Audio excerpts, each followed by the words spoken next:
Okay, hello once again. This is your Highland Travelers.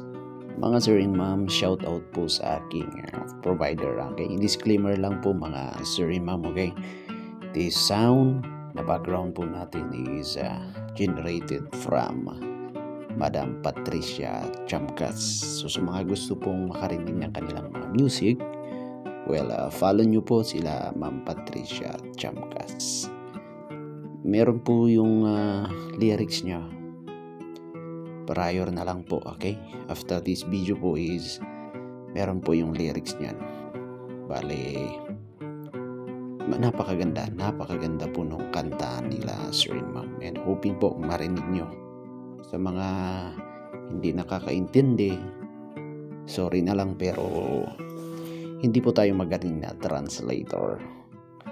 But habang binabaybay po natin ang news, napakagandang Halsima Highways, marami pong katanungan sa ating mga sarili na bakit nga ba? Bakit nga ba? Pero yung tanong natin is simulan natin, di ba? Minsan napakahirap ibigay ang isang tiwala, pero sasakay tayo sa mga jeep, sa mga bus, na nilalagay natin yung tiwala natin sa driver 100% para at least makarating tayo sa destination natin.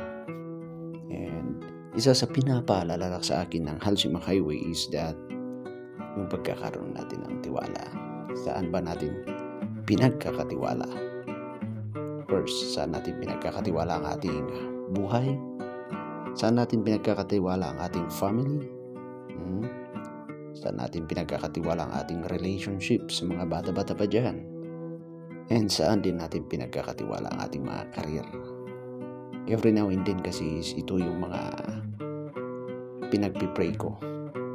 Lahat po ng mga bagay na ginagawa ko is pinagkakatiwala ko po sa buong may kapal. Siya po yung laging number 1 dyan mga sir and ma'am, para at least mabigyan tayo ng lakas ng loob, talino, especially pag ginagawa natin ang ating trabaho. Marami tayong nasasaktan, marami na naman tayong, alam nyo na, maraming kontra sa atin, pero ito yung trabaho natin.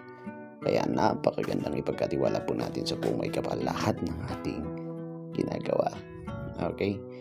Kaya yung comment sa akin ni Sir John D. Taong Bayan, well sir, huwag ka mag-alala kasi pinagkatiwala ko na rin yan sa buong may kapal. Kaya Sir John D. Taong Bayan, ini-invite kita kung gusto mong makapag-relax. Napakaganda po na ang Halsima Highway.